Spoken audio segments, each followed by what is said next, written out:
Hello, hello. Grab one more thing to add, and then I think I'll be okay. Want to grab this.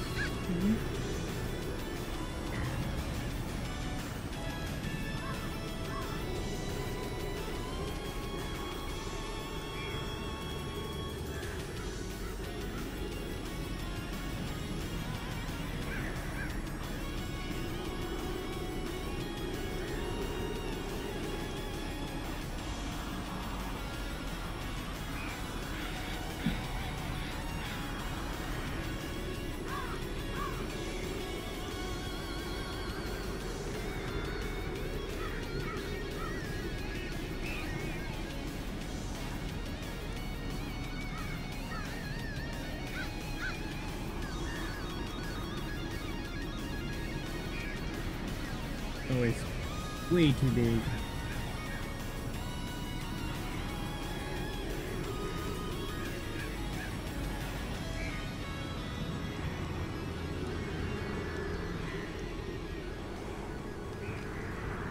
Is that me? Yep, go figure.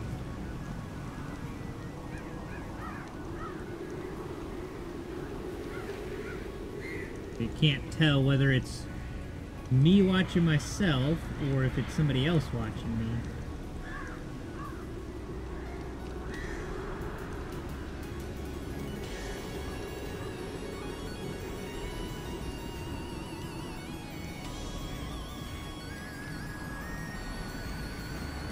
Right, and go down the lake.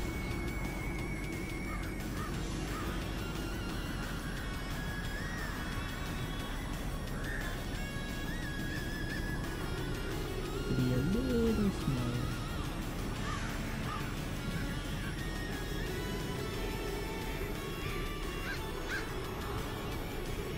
That'll do. That'll do.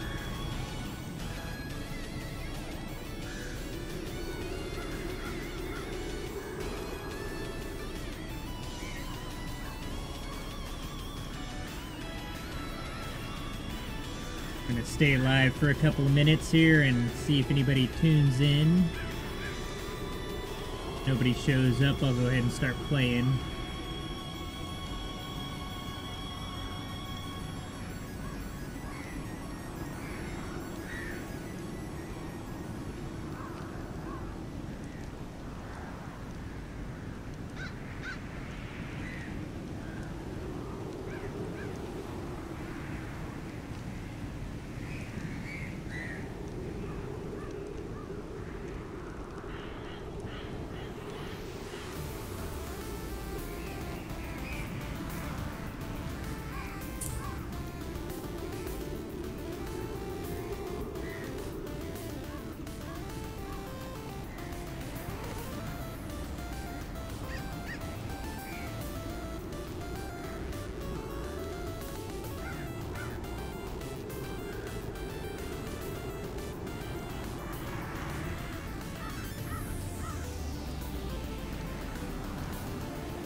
Sending out announcements here. Got my YouTube and my Twitch and Twitter and Facebook and all that. And my Discord message.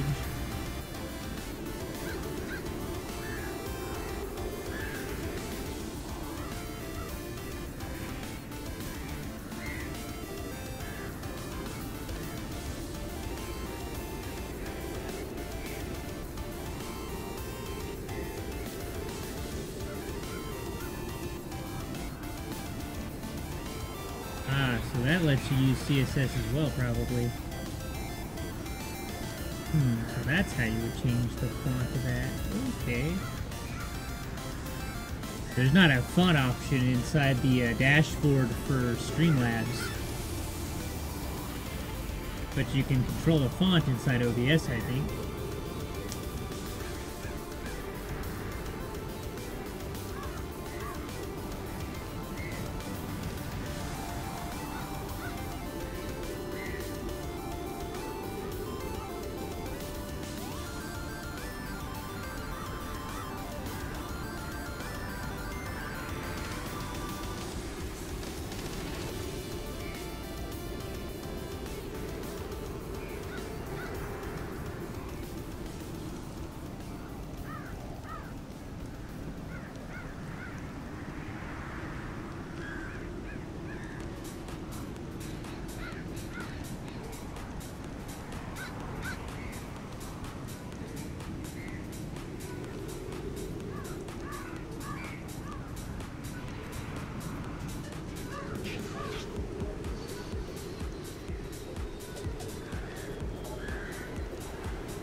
Chat's over there now. The subscriber thing shows up there.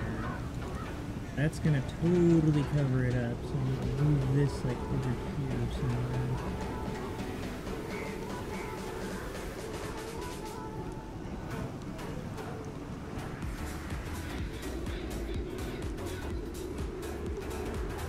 So this right here, let me read it.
I wonder if people don't see the announcements in there.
that, how would I do that?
Been live 13 minutes. I think that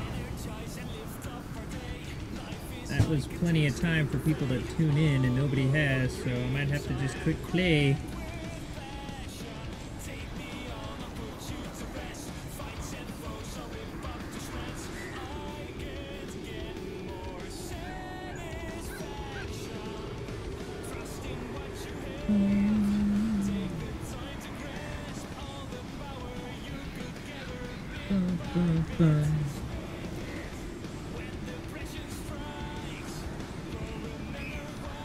That is not what I wanted to post. What the crap?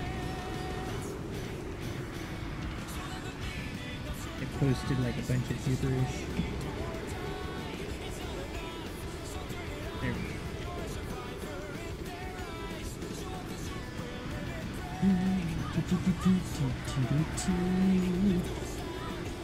But he's in the group and didn't get that notification there, but if he's only on his phone and not actually on Facebook, this is probably through Messenger. That's my guess.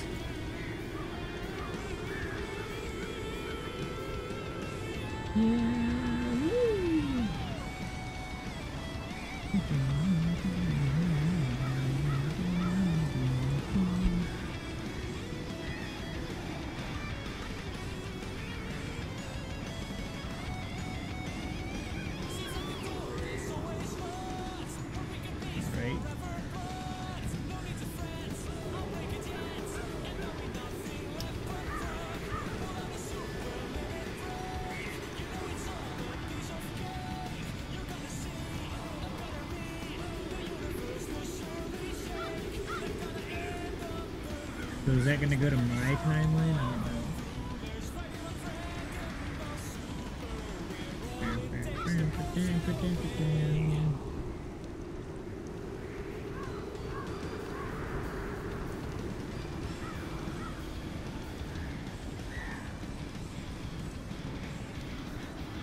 Alright, I'm going to give it another 5 minutes, and then I'm going whether anybody's watching or not. I should say another 4.5 minutes.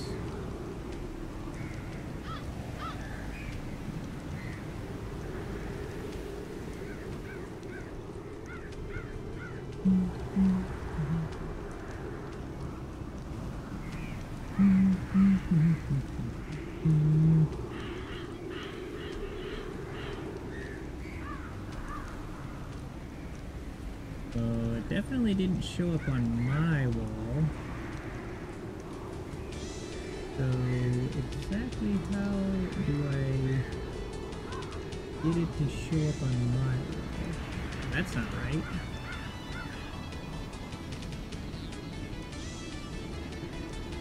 I think this might work. Ghost is myself. From your timeline? Turn timeline. Stop doing that. Silly thing.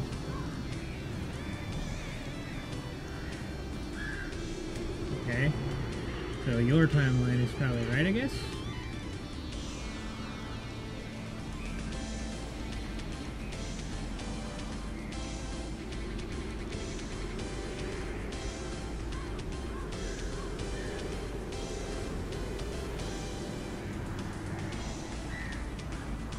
Hello. How's my mic? Audio check. Check, check.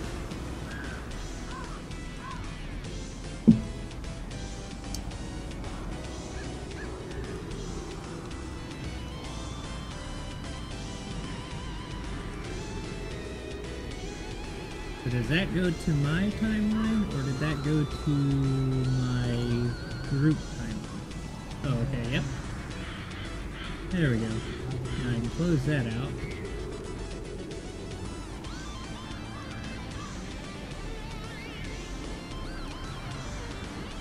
Alright, another, let's see, 2 minutes. 2 more minutes. If nobody shows up, I'm gonna push play. I got me some snacks. Got me some drinks. Got some water. Think I'm ready to do this.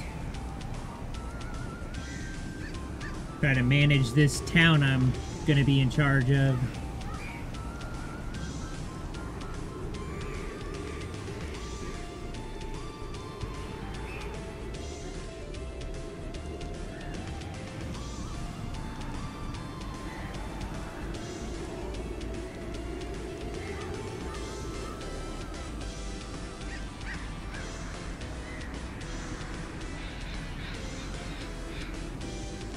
Little over a minute now, I'm gonna click play.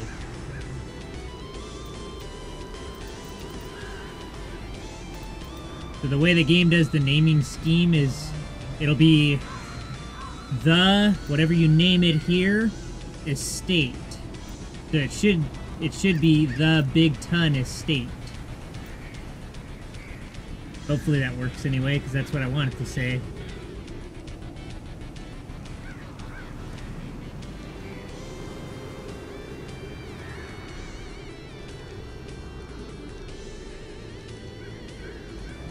"30 seconds and I'm gonna click play."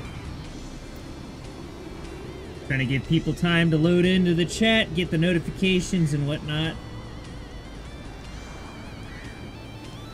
It looks like there's 2 people watching. So here in about 20 seconds I'll go ahead and push the play button and we can watch the intro together.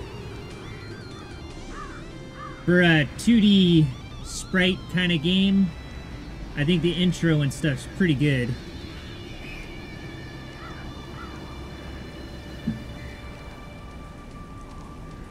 I know it's pretty late for the rest of the world. Alright, 20 minutes. I'm live. Gonna go ahead and click play. I'll be quiet through the intro so you can listen.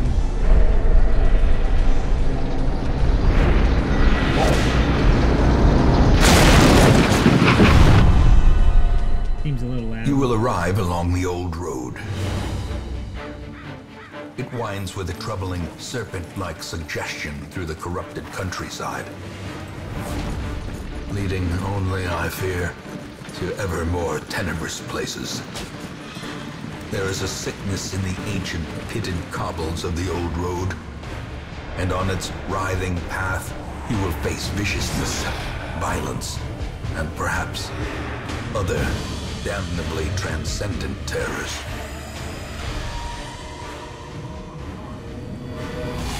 So steel yourself, and remember there can be no bravery without madness. The old road. I don't know why, but I'm covered in goosebumps. I've seen this before. But in before. that gaping abyss, we will find our redemption.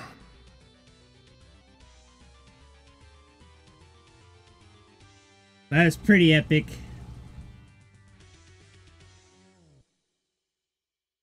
So the damn thing brings you to the estate because you get a letter from your grandfather or great-grandfather or something like that.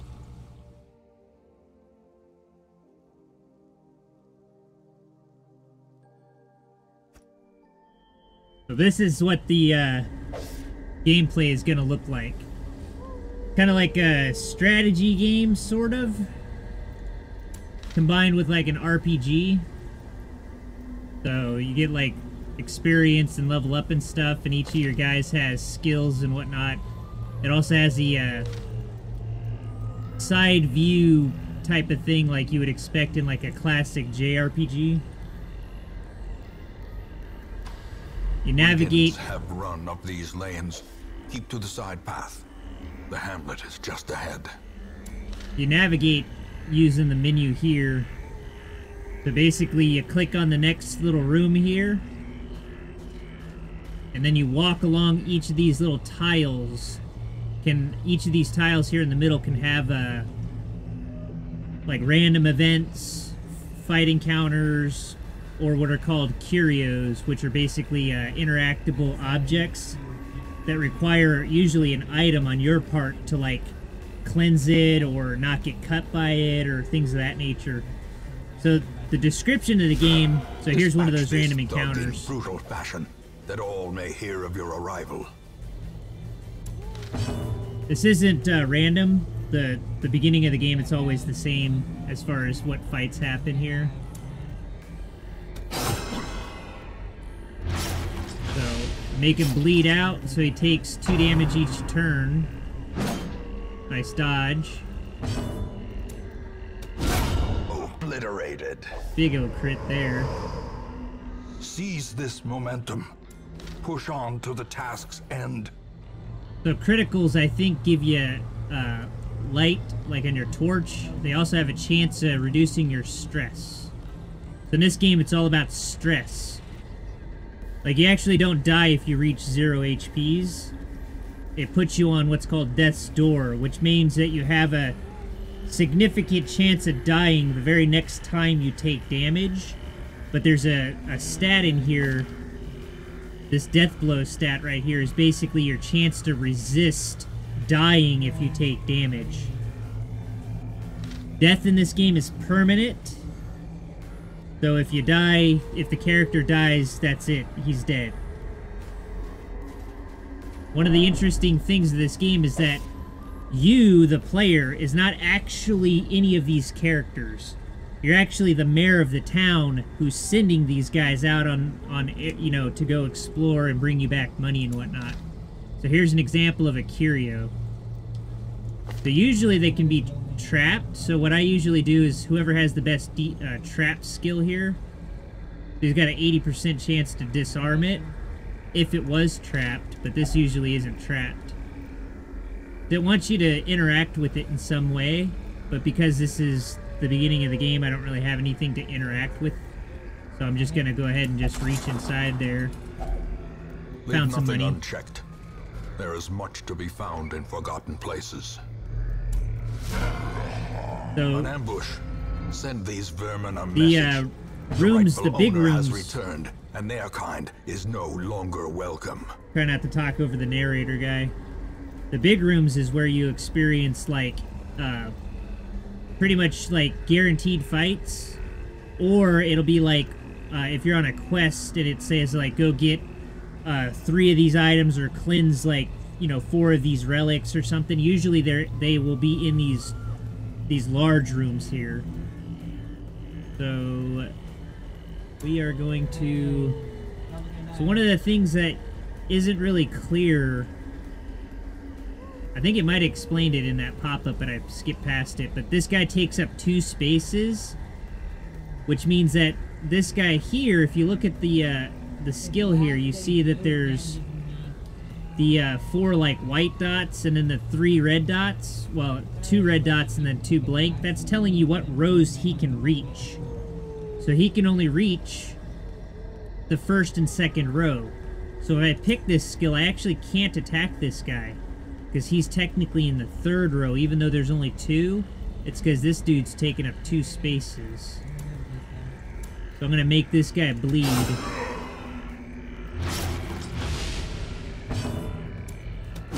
Just gonna try to DPS him down. I'm taking a little bit of damage. Got debuffed. Ugh. Ouch. And it knocked him back, go figure. Jeez. Good dodge. So because he's in the front spot now, it makes it to where he can't use either of these abilities. Because this one is only available in the back 3 spots, and then that's in the middle 2 spots. So it looks like I could buff myself and bypass stealth, but that neither of these guys are stealth, so I'm just gonna bleed him out. But he's taken 4 damage, he's got 1 health left. Ouch. This usually adds stress, yeah, right there. The stress is killer. At the end of the dungeon, you get your health back. So as long as you make it out without dying, you don't have to worry about hit points. The stress carries over, though. If you get maxed out on stress, you can actually suffer a heart attack and the character can die. So stress is, I would say, almost more important than your actual HPs. Because you get your HPs back, so in this particular instance, I can't hit him with that. Usually, you can AoE, so this hits the first 2, that's why it's linked right there. But again, this guy takes up 2 spots, so it would hit him, so I'm just gonna prodigious size alone does not dissuade the sharpened blade. And you see a critical reduce some of their stress. Bleed him out. So he's down to 3, he's got 1 hit point left. As long as he doesn't get stressed, I'm good. There we go. So that's the first fight. As victories mount, so too will resistance. I didn't get that chest because that chest is always trapped. It doesn't have any loot in it, and you just get like, I think blighted or something like that. Which, because it's the end of the dungeon, doesn't matter. But I made a little bit of gold. And we got some XP. They both got rank 2, so they're both level 1 now. Ooh, he didn't get a negative quirk. Or a flaw, I should say. 20% stress if torch is above 75. That's good. So now we're on our way to the hamlet. So the carriage crashed right outside the hamlet. Welcome home, such as it is. This squalid hamlet, these corrupted lands, they are yours now, and you are bound to them. There's some tutorial stuff. So there it is, the BigTon estate right there. Most will end up here, covered in the poisoned earth, awaiting merciful oblivion. This is the graveyard, so like when your guy dies, you can find out information about the character, like what level he was, what he died from, who killed him, that sort of stuff. It'll keep a record of those guys here. Women and men, soldiers and outlaws, fools and corpses. All will find their way to us now that the road is clear. So this is the stagecoach. So every week, so a week passes when you go to a dungeon and then you finish it and come out of it. That'll progress to the next week. The stagecoach gets new people in it randomly. And then you populate your roster, so you can see here I got 2 out of 9. So I can have 9 people eventually. You can only put 4 in a group at any given time, but you have to rotate them out or else they'll get too stressed and die. So in the beginning, you only get the 4 guys. What better laboratory than the blood-soaked battlefield? It's basically telling me that I need to upgrade my coach, which, depending on what you pick, so like this one here increases the number of recruits for hire. So without it being upgraded, I think you get, it might be 2. You upgrade it once, yeah, there it goes. It'll be 3 next week. I guess that'd be 4, 5, 6, 7, so on. This one is the roster size. So I only have 4. Another 4 would make 8, so I don't really need to do this one right now. So I'm going to go ahead and do the stagecoach upgrade for the having 3. That way I have a slightly larger chance of getting like a different guy, because there's like 10 different classes. Let's see what's here. In time, you will know the tragic extent of my failings.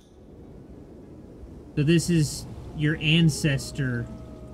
I'm not entirely sure like how far back he goes, but apparently there was a letter written to one of his heirs, and you, the person, you know, that's playing the game, is who received that letter. There isn't much more you can do in town. It's time to embark on a quest. So in the very beginning of the game, everything's locked. Except for, like, a couple of the things, like, basically the, that couple of things I clicked on in the very beginning there. So, like, the stagecoach and the graveyard are unlocked. So all I can do now is embark. A mecca of madness and morbidity. Your work begins. Alright, so it automatically put these guys in the party because they were already in it before. So now we're gonna go ahead and build.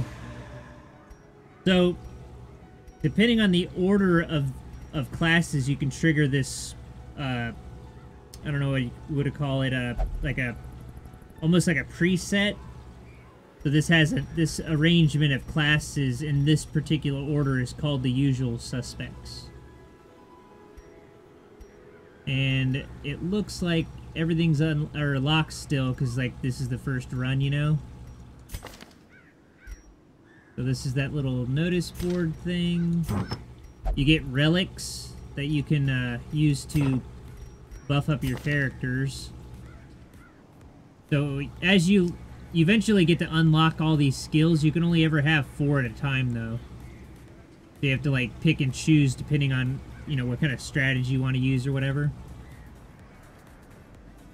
Yeah. So I'm eventually going to change the names of these guys, but I'm going to wait a second after the first run or whatever. I don't know, maybe I can just pick randomly off my list here.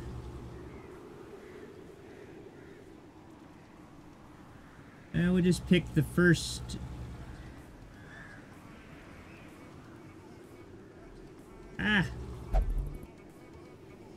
So I need to AFK a second. I'll be right back, guys.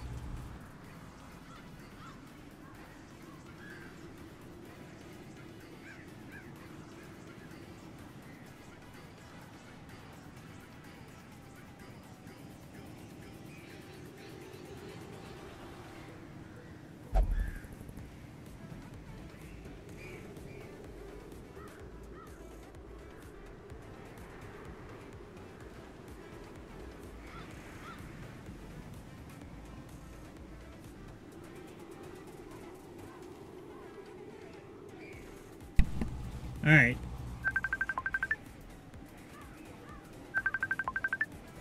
Hold on a second.